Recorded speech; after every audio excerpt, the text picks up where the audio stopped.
Hatari ni hii moja. We change the label. We change the label. Hawa vijana kwa nini walifikia maamuzi hayo? We treat sin as a trivial matter. Ukiona vijana wanafanya maamuzi ambayo inagharimu maisha yao, maana yake hawaioni dhambi kama kitu kidogo. Ndio unaona maneno ya Kiingereza, it's just a weakness. Neno jingine ambalo liko so famous and popular ni ER. Halafu neno jingine la Kiingereza ambalo linatumika wanasema ni mistakes. Biblia haijawahi kuita dhambi kama maneno kama hayo. Haijawahi. Hakuna neno jingine sahihi la kuita dhambi. So we change the label. Kama hii chupa imeandika poison, we take out that label and we put less poison. Na ngoja niwaambie, the more milder we do with that label, yani tunaifanya ile sumu iwe mbaya zaidi, kwa sababu unaifanya iue zaidi kwa kuondolea uhalisia wake. Sikiliza Biblia inavyoeleza dhambi. Sikiliza tu kidogo. Biblia inaeleza dhambi hivi.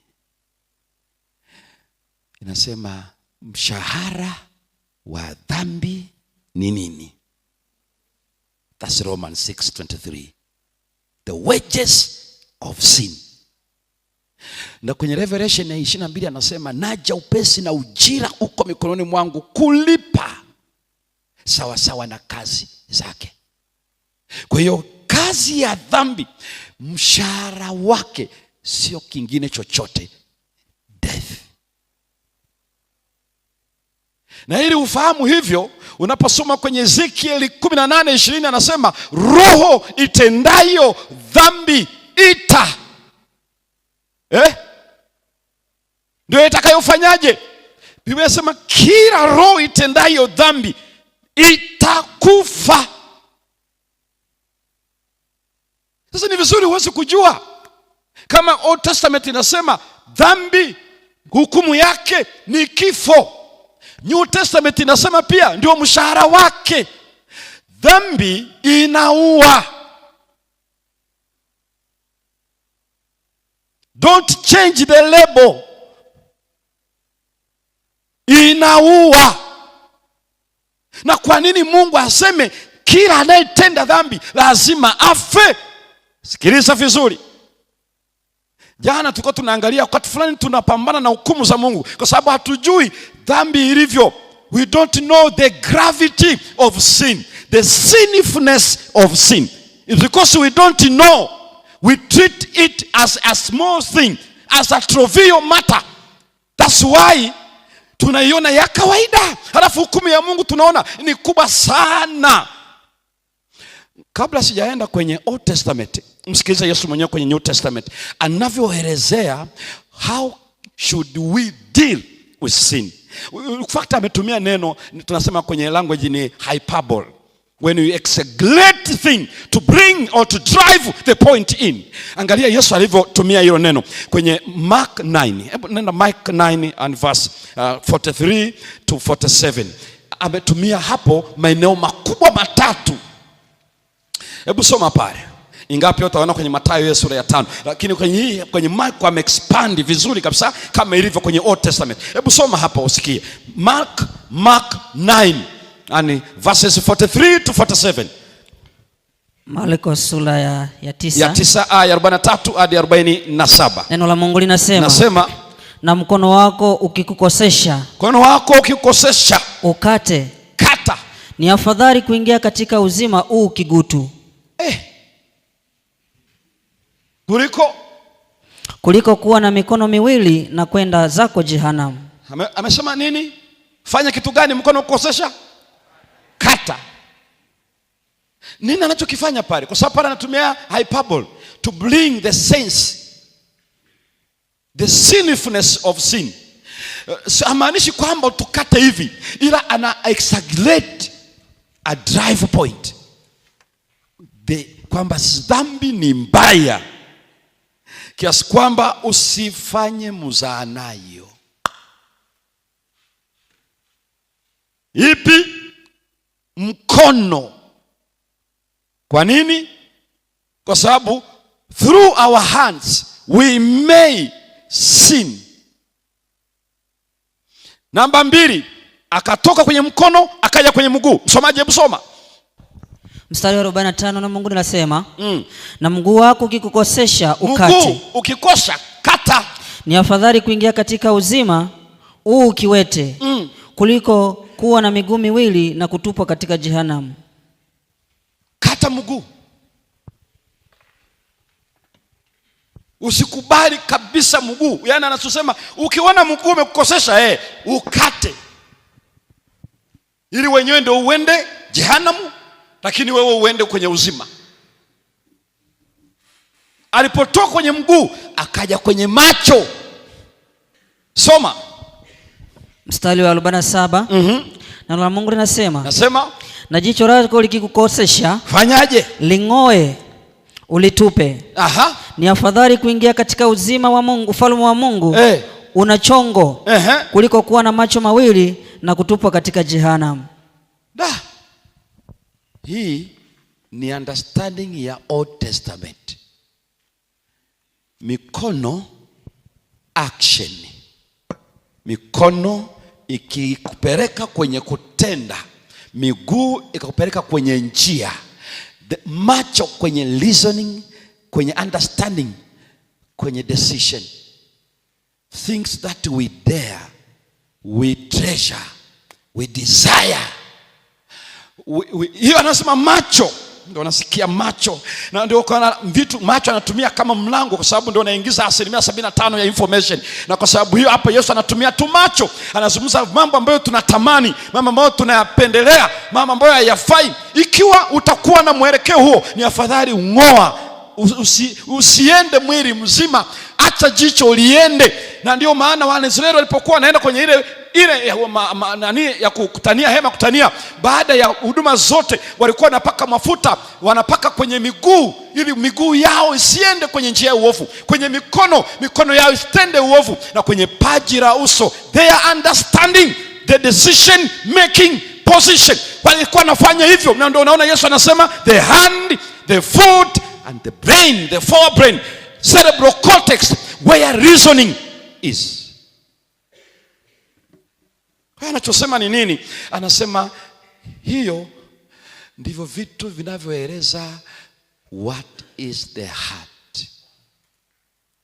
Utendaji wake vimesheni na vitu hivyo. Kwa anasema kata. Yaani hamaanishi watu wakate hivyo, wafanye hivi na vile.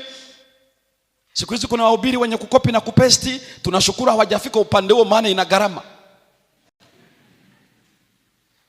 Anakopi nguo mwilini, na vitambaa vyenye kuleta baraka, wanakopi hiki na kile wanaweka. Lakini nadhani hawatafikia hapo kwamba ukate mkono ukikosea. Nadhani hawatafikia hapo. Ndio hivi.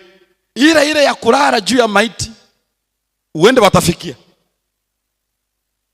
Kwa sababu Elia alilala juu ya mauti. Halafu pia Elisha alifanya hivyo. Ila wao watalala kwenye mauti au maiti, watalala kwa Mkristo. Watafika. Subiri tu vipimo. Na kama watu wanaogeshwa siku hizi, niona nikashangaa, huyo ni mchungaji anaogesha waumini. Paka ana underwear ambazo amezibariki, anawapatia wanavaa.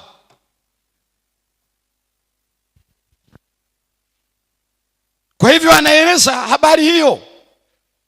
Na kwa nini anaeleza hivyo? Anaeleza ubaya wa dhambi. Yesu anatumia hiyo lugha kueleza ubaya wa dhambi. Kata mkono, kata mguu, ng'oa jicho. Ndicho anachoeleza tu. Yaani ni njia ya kunisaidia mimi na wewe nijue dhambi ni mbaya. Usibadilishe lebo. Kwa nini ni mbaya? Asikiliza vizuri. Nenda kitabu cha Genesis, Mwanzo sura 20 na ile aya ya 6. Mwanzo 20 na ile aya ya 6. Dhambi ni mbaya kiasi gani? Angalia Mwanzo sura ya 20 aya yake ni ya 6. Aya ya 6 inasema, neno la Mungu linasema, Mungu akamwambia katika ndoto, nami nimejua ya kwamba kwa ukamilifu wa moyo wako umefanya hivi. Umefanya hivi. Ndipo nami nikakuzuia usinitendee dhambi. Usinitendee dhambi. Kwa hiyo sikukuacha umguse. Hii ni habari ya Ibrahimu na Sara ambao walikuwa na wakasema tuseme mimi ni dada na huyu ni kaka katika ile nchi, na yule mama alikuwa mrembo mpaka huwa anajiuliza, mrembo ambaye alikuwa ameshapita muda wake wa kupata ujauzito, lakini alikuwa bado na sura iliyotishia. Ni vizuri ujue Sara alikuwa sio mwanamke wa kawaida. Unajua nazungumzia mtu wa miaka karibu 90. Na ni ndani ya mwaka unaofuata atapata mtoto tayari. Lakini wanafanya hii date game. Wewe uwe kaka, mimi dada. Kwa hiyo tumudanganye mfalme. Wakafikiri yule muda wa kufanya process za kutoa mahari mpaka waje wamchukue zitachukua muda, tutakuwa tumesharudi Kanani. Jamaa si akaona watani overtake. Kwa hiyo hata kabla hawajakamilisha hivyo akamchukua mazima. Na ni mfalme huko. Nadhani sijui kama Ibrahimu usiku alilala. Na unajua Mungu amekutana naye tu mwaka tu hapo nyuma, mwakani majira kama haya. Hiyo Genesis 18. Mwakani majira kama haya utapata mtoto. Alafu ndani ya kipindi hicho cha muda wa mwaka mmoja hicho ndicho Sara anachukuliwa. Na Biblia inaeleza wakati alipokuwa anamkaribia, Biblia ikafanya kitu cha ajabu. Biblia inasema Mungu aka lock down mfumo wa uzazi. Saa nyingine hata ukiona wewe unajifanya wewe ndio kibabe, kijogoo, Mungu angeweza ku lock down tu. Lakini jaribu, kwa sababu hawezi kukulazimisha. You must determine. Kama huwezi kufanya maamuzi, utabaki unajililia, wananishawishi, wananifuata wenyewe. Wanakufuata wenyewe ama wametumwa? Hawakufuati wenyewe. The devil has the agenda. Halafu nasema wanakufuata wenyewe. Nani amekuambia wanakujaga wenyewe? Wako kwenye mission. Kama mimi siku moja nimetoka kuhubiri na ni sabato yangu ya mwisho, jioni tunaagana naondoka, wazee wanakutana na mchungaji mwenyeji, nimeshafahamu nyumbani ni pale ninakolala, nimeshakuwa mwenyeji wiki 3 sasa, ndio ya mwisho siku ya sabato. Halafu anakuja dada mmoja hapa, namuona alafu kumbe ana agenda na mimi.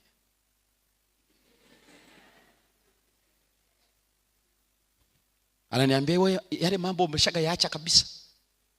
Nikajifanya kama sijamuelewa, nasema yapi? Sasa nyingine nataka nijue hivi, nisije nikamuhisi tu kumbe hamna. Nikataka nijue kabisa kama. Nikasema yapi kwani unamaanisha?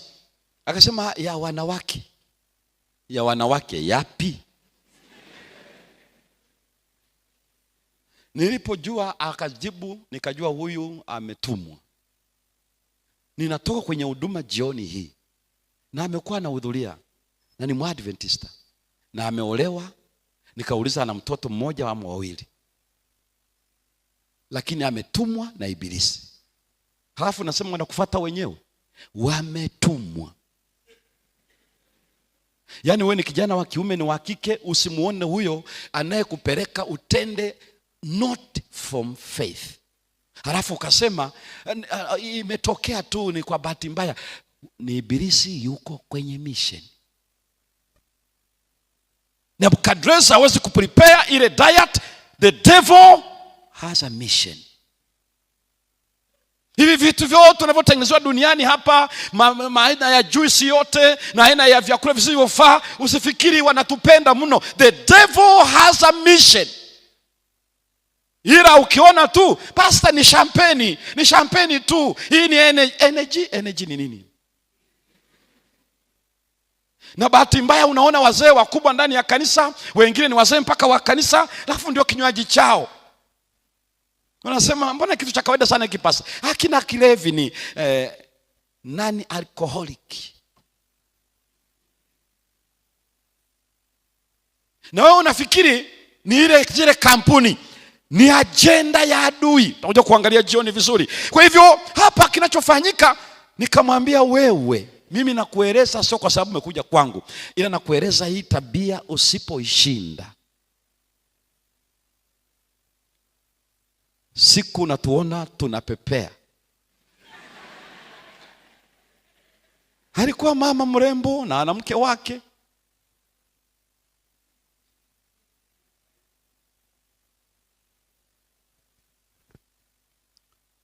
Nilimweleza serious muda wote kati naenda, nilimweleza nikamwambia mimi sikwambii kwa sababu yangu tu, ninakueleza huenda hii ni tabia yako. Usipoishinda hii, basi neema ya Mungu ni bure. Lakini nataka kueleza tu kwamba wanatumwa. Na hiyo ni baada ya miaka mingi. Mimi ni mchungaji na naendelea, halafu ibilisi anamtuma yana, anajichekesha, anajirembua.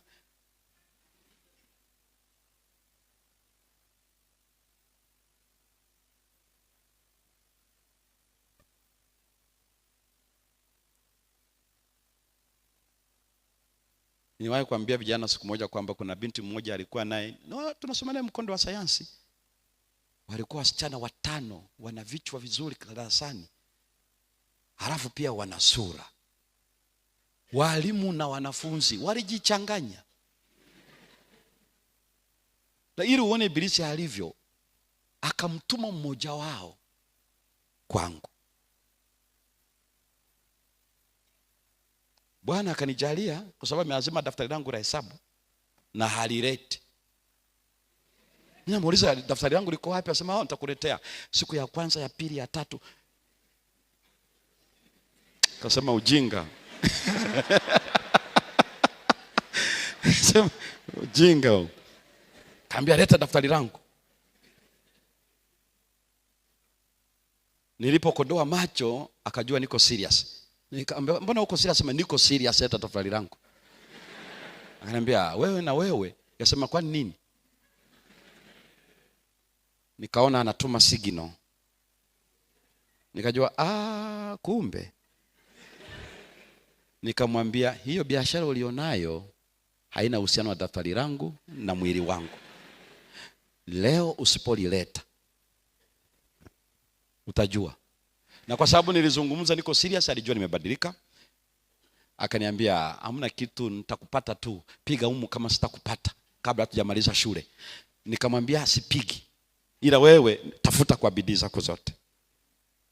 Bwana alinijalia hajanipata mpaka leo. Hajanipata mpaka leo. Ila kwenye mikutano niliyowahi kwenda nikakuta ni mke wa mzee wa kanisa.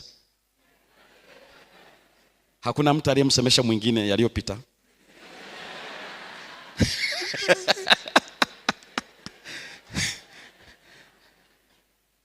Imagine Pastor Semba anahubiri, alafu yule dada sasa ananiangalia kila kitu, ameniaddress. Yaani mimi nimesimama hapa, yeye ananiangalia kila kitu. Sikumkumbusha. Mimi nilisonga na utume na injili. Ni mke wa mzee wa kanisa wakati huo, mimi niko mchungaji wa mtaa huo. Anasema ibilisi anatumaga watu. Kumbe alikuwa ametuma mpaka na mke wa mzee wa kanisa ajaye.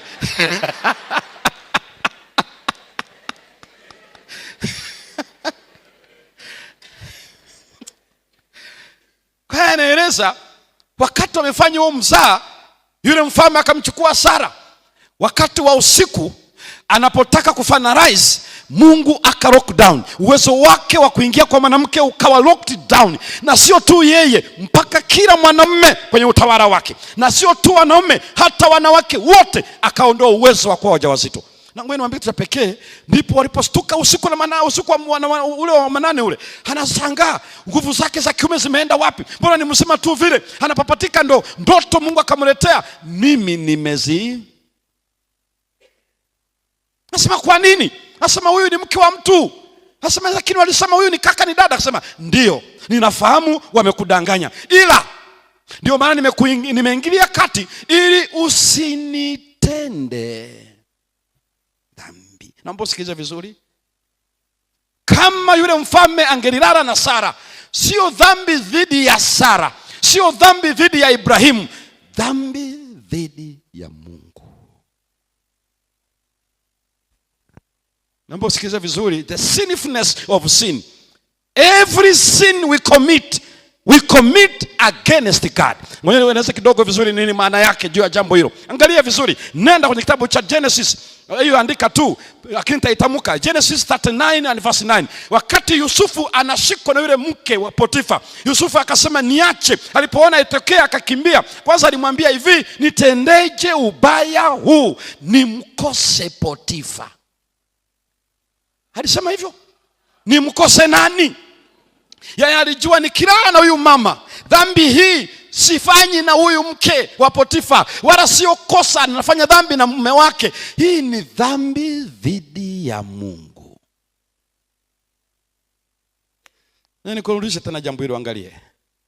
Hii andike tu, ni Zaburi ya 54 aya 4, ambayo ndio wimbo wa Daudi unaoweka toba yake wazi katika taifa la Israeli.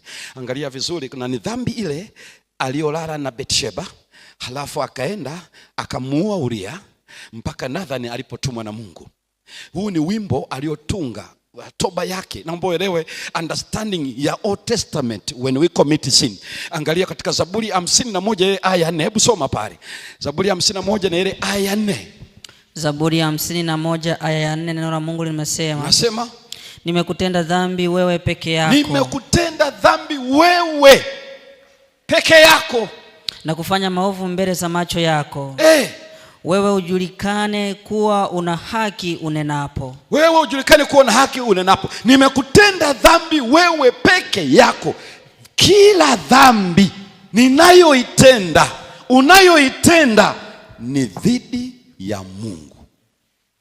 Na kwa nini mtu atende dhambi?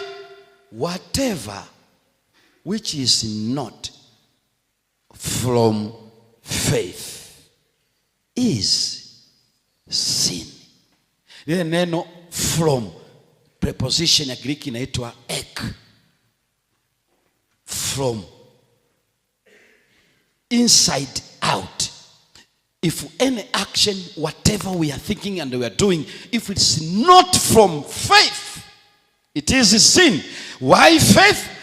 Faith comes by the hearing of God's revelation. Mungu amesema 1, 2, 3. Na hii maana yake ni nini? Maana yake kama nasema na imani, ni pale ninapotenda kulingana na alichosema. Nikitenda kinyume na alichosema, inakuwa mashaka, inakuwa diakrino, separating my soul, myself from this well clear stated word of God, revealed word of God. Na angalia neno manake, sikiliza vizuri neno linalozungumza pale. Naposema kwa nini faith na kwa nini habari ya diakrino. Naposikia vizuri diakrino maana yake ni nini? Ndio unasikia making up yourself. Unaposikia maneno ya Kiswahili Kiingereza makeups. Wewe mwambie, unajua kitu fulani tunayatumia hatuwezi kujua. Ni kama ambavyo anatumia neno hii inaitwa movie, ni movie. Lakini move maana yake it moves. You cannot watch it without being moved. Naomba usikize vizuri. Unless you don't understand. Usiseme hii ni move. Hakuna move isiyo kumove. Ndio maana mtu akisema hii ina mafundisho, hii ina nini? Tayari yuko moved. Mwenzako anarusha miteke tu, yuko ndani ya dimbwi. Hii haina shida. Hii ina mafunzo. Hii ujue tayari yuko ndani.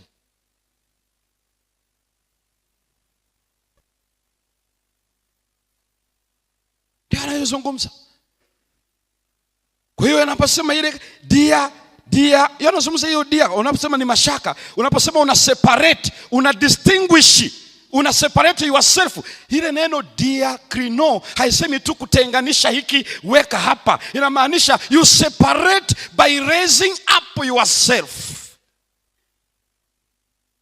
You raise up yourself, making up up yourself. Unaposikia watu wanafanya makeup maana yake put something in front, making something the first. Na hiyo ndio maana watu wasipojua wanasema makeup ni ya kawaida, ni nzuri. Never. Maana yake you are taking your God, the way you were wonderfully made. Now you put God away and then you are coming in front. Makeup maana yake raise yourself, not somebody but you are self, and that is doubt. Doubt means you put yourself in the forward page, in the frontal page. Maana yake unapambana na yeye, rising yourself towards and across God. Na hii ndio inaitwa treason, ni dhambi ya uhaini. Kwa sababu anything, kwa nini Mungu anasema whatever, yote anayefanya dhambi lazima afe? Kwa sababu dhambi tafsiri yake ni hii, you put God down and you put yourself up. Kinachofanya leo ni ile kutoa lebo sahihi ya dhambi, kwa sababu Biblia inaeleza dhambi ni kifo. Kwa nini?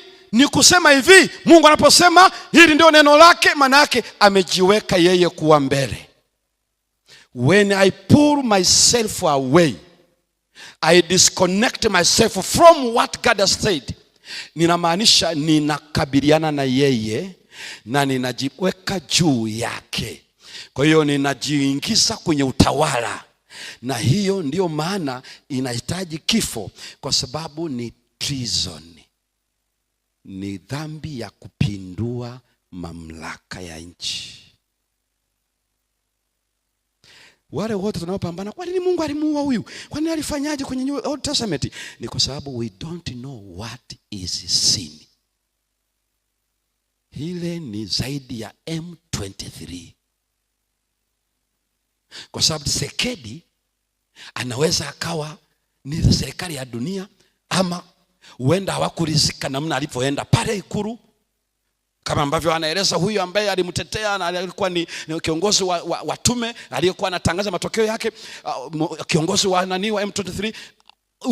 Huenda mbinu zotumika sio nzuri. Unaweza kusema okay, labda ndio maana wanataka wafurukute watoe hivi.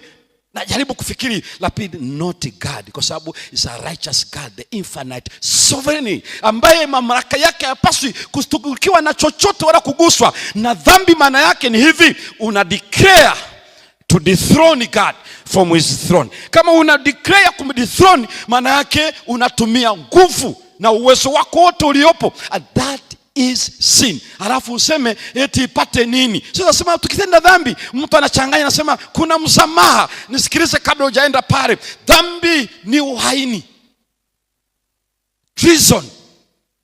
Usipojua what is sin, unaondoa lebo yake. Unaanza kusikiza watu wanavyoeleza dhambi, maana yake ni kifo. Ndio maana namwambia wewe utakuwa mfu. Wewe alimwambia kwenye Mwanzo 20, wewe ni mfu, maana wewe ni mke wa mtu huyu. Ukifanya dhambi unakufa.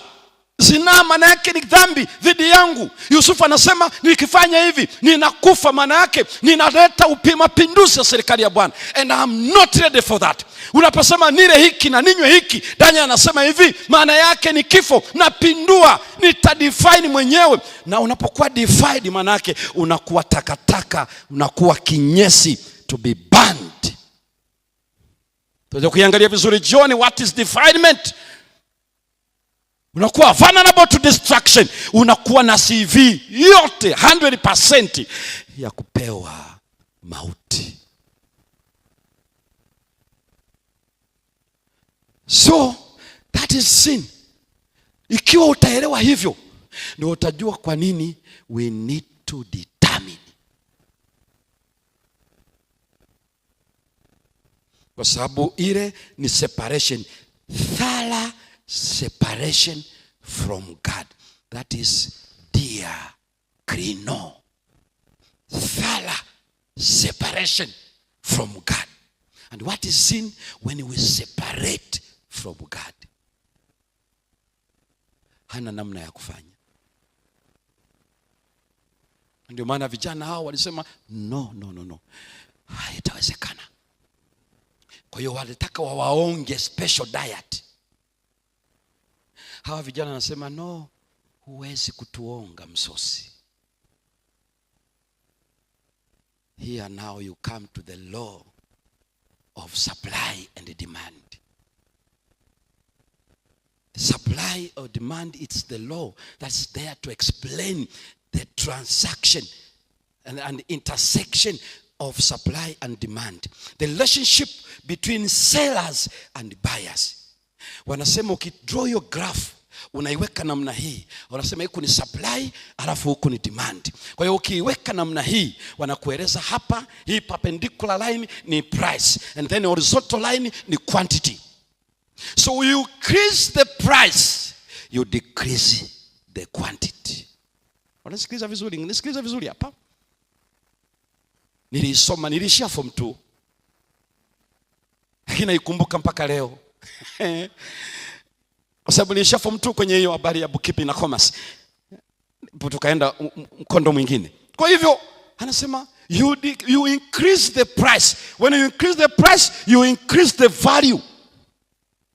When you increase the value, you decrease the buyers.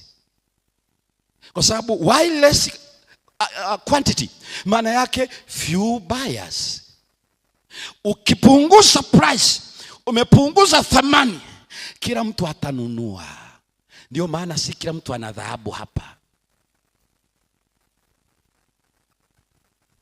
Sio nyanya, dhahabu sio nyanya za Irura. Sio nyanya. Never.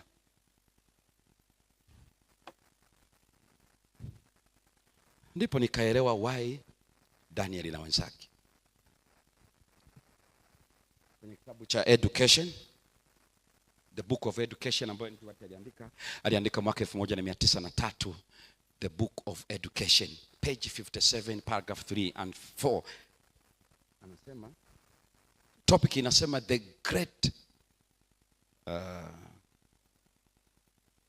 greatest want of the world. Lives of great men. Maisha ya watu wakubwa. Unajua hapa wametajwa vijana. Anaangalia anasema the greatest want of the world is the want of men. Taji kubwa la ulimwengu ni taji la watu wana gani? Men who will not be bought or sold. Who will not be bought or sold. Ambao huwezi kuwanunua au huwezi kuuzwa. Men who in their inmost souls are true and honest. Ndani ya mioyo yao ni wa kweli wazi. Men who do not fear to call sin by its right name. Hawaogopi kuita dhambi kwa jina lake halisi. Men whose conscience is as true to duty. Ambao ufahamu wao ni mkweli katika majukumu as the needle to the pole. Kama ule mshale wa compass direction to kaskazini. Men who will stand for the right. Watakao simama kwa ajili ya kweli though the heavens fall. Ngawa mbingu zitadondoka. That's the greatest want of the people. People who cannot be bought or sold. Yani maana yake their value is so high. Huwezi kuwanunua, huwezi kuwauza, huwezi kumuonga chochote. That means God is able, but the law of demand and supply, God will supply according to your demand. Na hiki ndicho ambacho kinaeleza raise up your value. Na ibilisi hata kununua. Ndio maana hapa kwa naeleza hapa watu wanakuwa hivi. Pastor Peter akamalizia akasema badala ya kuwa mlango,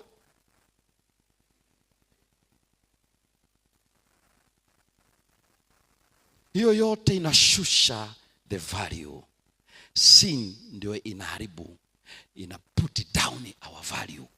Na tunakuwa takataka kabisa ya kuchomeka motoni. Mshahara wa dhambi ni mauti. Dhambi inaharibu thamani kabisa kila kitu, na kuna mara itafaa kwa chochote. Inakuwa kama Yesu alivyosema, chumvi ni nzuri lakini ikiharibika ina nini tena? Tatupwa tu ikanyagwe na watu. Kwa hiyo ibilisi anachotafuta ni kutufikisha pale, kwa sababu dhambi ni kwenda kinyume na Mungu na inatuharibu thamani na tunapoteza kabisa na tunahitaji kufa. How to stand firm in faith, kwa sababu chochote kisichotoka kwenye imani ni dhambi, na kwa sababu hiyo dhambi ndio hiyo maana yake ni kifo. Na nini ni kifo? Kwa sababu ni dhambi ya uhaini, is a treason, ni dhambi ya uhaini. Kwa nini? Kwa sababu ni to make up ourselves, to put ourselves on top na Mungu awe chini. Ndio maana ni uhaini, is a treason. Na mtu wa namna hiyo, with all the authority sovereign God, we must pay the price. Vijana hao walijua hii inataka itufanye sisi tu compete na Mungu. Yusufu alijua dhambi ni hii itafanya mimi niwe vulnerable to destruction. Na hiyo ndio Daudi anasema, nimekutenda wewe dhambi pekee. Ili usitende dhambi ni vizuri ujue haumtendei mwanatukasa yoyote, wala ambaye ni mpagani kule nje, wala yule aliyoko pale. Dhambi ni dhidi ya Mungu na Mungu peke yake.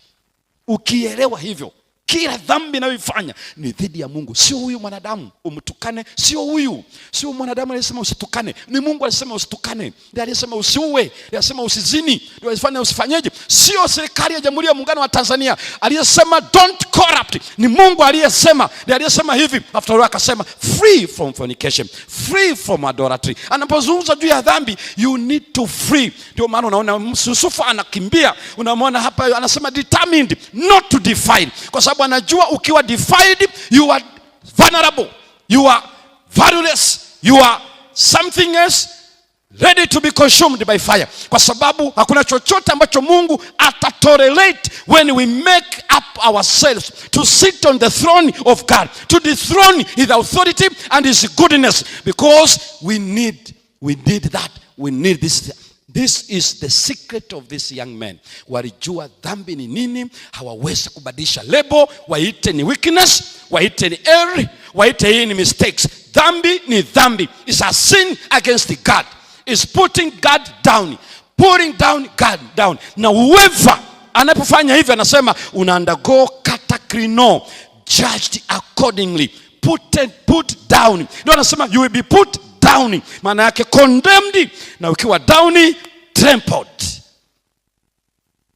Kila anayejiinua juu atashushwa mpaka kuzimu.